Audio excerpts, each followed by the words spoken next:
The Election Commission of India has published the electoral bonds data on its website. This after it was shared by the State Bank of India.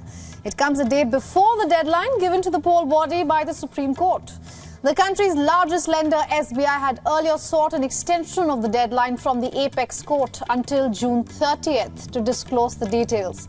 But the top court, interestingly, rejected the plea. The data pertains to purchases of bonds of denominations between 1 lakh rupees and 1 crore rupees.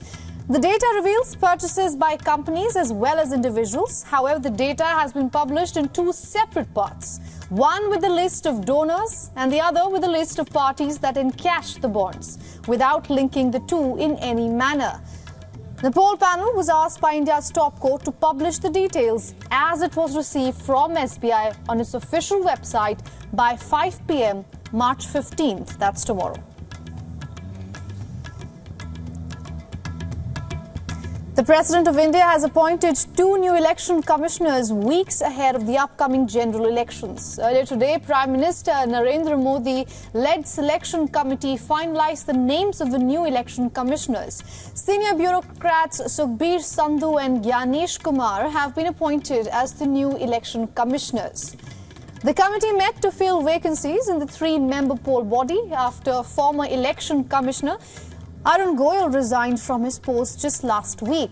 Earlier in February, the tenure of former election commissioner Anup Chandra Pandey's came to an end. And this left the 3-member constitutional body with just the chief election commissioner, Rajiv Kumar.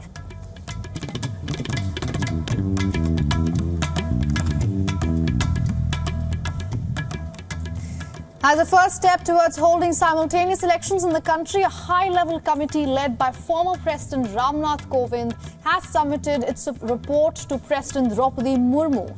In its more than 18,000 pages report, the panel has recommended implementing simultaneous polls in 2 steps across the country. The first is to synchronize Lok Sabha polls with all state assembly elections, and for this, the union government has been recommended to take a one-time transitory measure. This would require it to identify an appointed date immediately after a Lok Sabha election. All state assemblies that go to poll after the said date would have their terms expire with the parliament. Then, as a second step, the panel recommends that municipality and panchayat elections should be held within 100 days of the Lok Sabha and state elections. The committee has also recommended preparing a single electoral roll for all elections in the country.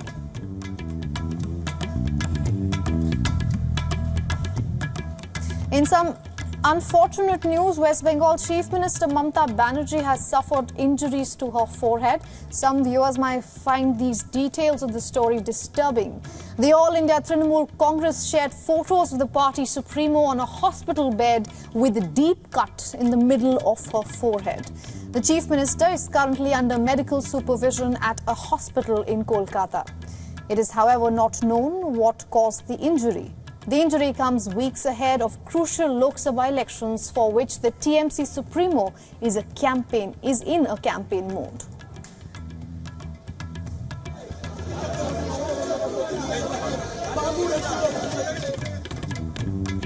And lastly, in the neighbouring state of Bihar, the BJP has decided to contest on 17 of Bihar's 40 seats.